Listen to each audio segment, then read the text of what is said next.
So that's interesting. I used to participate in really big conferences like SIGGRAPH and like the Game Conference, and we used to present research at SIGGRAPH, which is a computer graphics conference in the 90s. And and then I kind of got out of that, and also SIGGRAPH itself was changing. The computer graphics industry was changing. And then I saw this conference that was smaller. It was almost more like a workshop, and it was involving people from all kinds of different technical areas and some creative people, but mostly technical. And that was in 2008. I think the first time I attended was in 2009. The conference is sponsored by something called the European Alliance for Innovation. So it's really mostly for people in Europe traditionally. Not so many Americans would go there, but it's a really interesting kind of a workshop environment. One of the nice things is that instead of a huge conference with you can't know everything that's going on, this is small enough that everybody spends all their time together in all the sessions. And so you kind of build up a common knowledge of what's being discussed and what different people's ideas are. It's kind of nice to have that mind share. So I presented some research at that conference in 2009.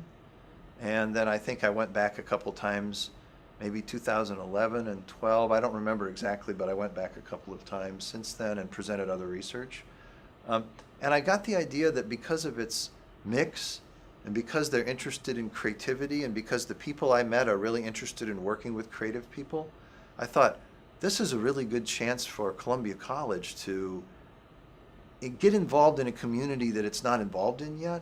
It's also a kind of a good to put a footprint. Columbia College could put a footprint in the Chicago area as having this kind of conference, which, nobody else is having this kind of conference. And it's also a good chance for us to develop a capacity to host these kind of events and to do technical demonstrations and basically keep us on our game as a college.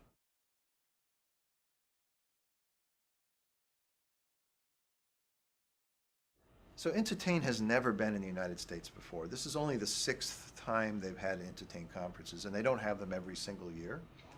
So I don't know when the first one was. It might have been in 2007 or 2008. That was not in the United States. I think it was in Mexico City. And that was led by a guy who's a famous artificial intelligence researcher in the industry in the United States. But since then it moved back to Europe, and I was in Amsterdam when I went in 2009. It was in Amsterdam. And many of the European cities, universities participating were from the northern Europe. I went once and it was in Genoa, Italy. And I'm trying to remember whether I went a third time to Entertain. I think I did, but I don't remember actually where it was.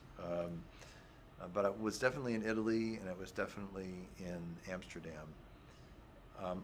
Belgium, Mons, Belgium, a small university town in Belgium. So I could restate that again for you. The three places that I've been to Entertain since I went in 2009 in Amsterdam is I went once to Genoa, Italy, where it was sponsored by a music technology research group there at the University of Geneva. And then I went last year to Mons, Belgium, which is a university town in Belgium, where they also sponsored the Entertain conference, and that was also kind of getting ready to have it here this year. So those are the three places I've been in the conference. Probably the most interesting thing I remember from the whole conferences that I went to was the first time I went, there was a really interesting session on game design. And of course they were thinking about computer games. And at that time, one of the coolest things I tried was a demo where you put a skull cap on and it's measuring your brain waves. And then you play World of Warcraft with your brain waves. And they had it hooked up so that the main thing that happened is when you got into a certain alpha state, you could transform your character into this kind of Hulk. So you went from being a normal character to being a power character. But the way you had to do that was by getting yourself in a certain kind of mental state to do it, which is not that easy to do because it's not like the same thing as pushing a button or lifting your finger. So that was pretty cool. And then the game design thing was actually this guy brought this, he was from Amsterdam, and he brought this huge bag of all kinds of little things like blocks and dice and little objects that be characters. And basically we got into small groups and we were told that we had to make up a game. We had to figure out what the rules of the game were. We had to finish making up the game in time to play the game.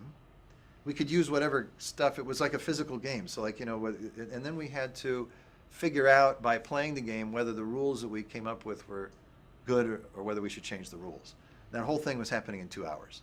So a group of people that didn't really know each other very well had to talk about game ideas, had to come up with the rules for a game. They had to play the game and figure out using like those playing pieces. We just randomly choose pieces and decide what the game would be.